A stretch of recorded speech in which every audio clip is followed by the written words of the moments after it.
एक कहानी बचपन में पढ़ी थी कि एक पंडित जी के घर में उनकी पहली संतान का जन्म होने वाला था। उनका नाम पंडित विष्णुदत्त शास्त्री था। पंडित जी ज्योतिष के प्रकांड विद्वान थे और उन्होंने दाई से कह रखा था कि जैसे ही बालक का जन्म हो, नींबू प्रसूति कक्ष से बाहर लुढ़का देना।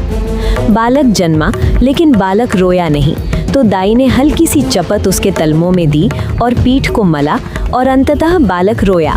इसके बाद दाई ने नींबू बाहर लुढ़काया और बच्चे की नाल आदि काटने की प्रक्रिया में व्यस्त हो गई।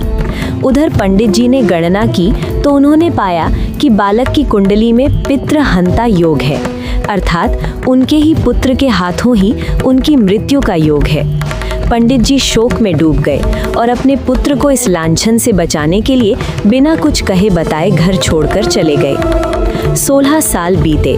बालक अपने पिता के विषय में पूछता, लेकिन बेचारी पंडिताइन उसके जन्म की घटना के विषय में सब कुछ बताकर चुप हो जाती, क्योंकि उसे इससे ज्यादा कुछ नहीं पता था।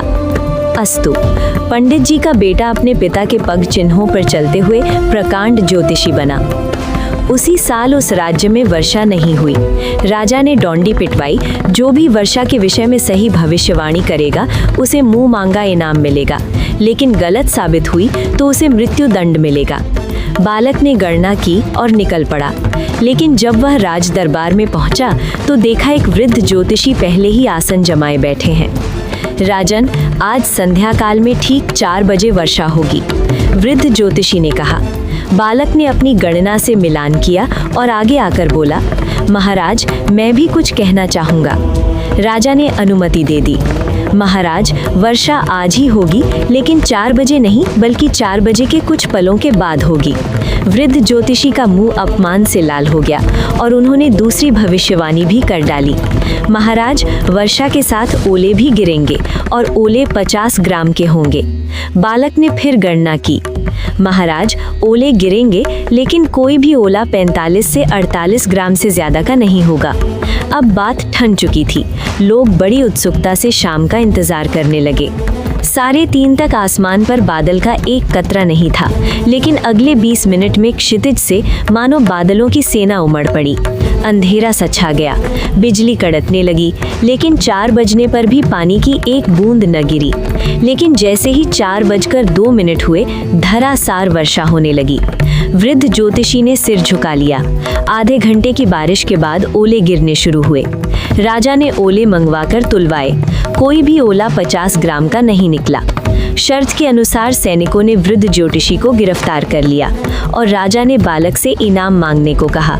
महाराज, इन्हें छोड़ दिया जाए, बालक ने कहा। राजा के संकेत पर वृद्ध ज्योतिषी को मुक्त कर दिया गया। बजाय धन संपत्ति मांगने के तुम इस अपरिचित वृद्ध को क्यों मुक्त करवा रहे हो?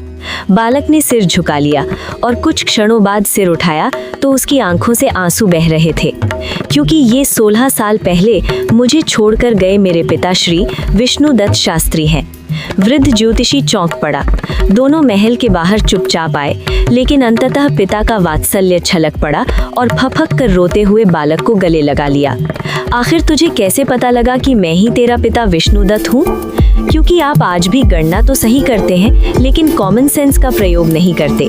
मतलब, पिता हैरान था। वर्षा का योग 4 बजे का ही था, लेकिन वर्षा की बूंदों को पृथ्वी की सतह तक आने में कुछ समय लगेगा कि नहीं? ओले 50 ग्राम के ही बने थे, लेकिन धरती तक आते आते कुछ पिघलेंगे कि नहीं? और दाई माँ बालक को जन्म लेते ही नींबू थोड़े ही फेंक देगी, उसे कुछ समय बालक को संभालने में लगेगा कि नहीं?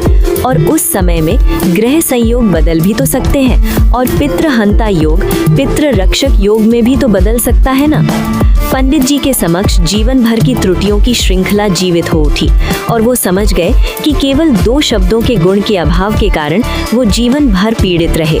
ये है common sense. If you like our channel, please subscribe, like, and share. Sanjay Sethi, I Word Money.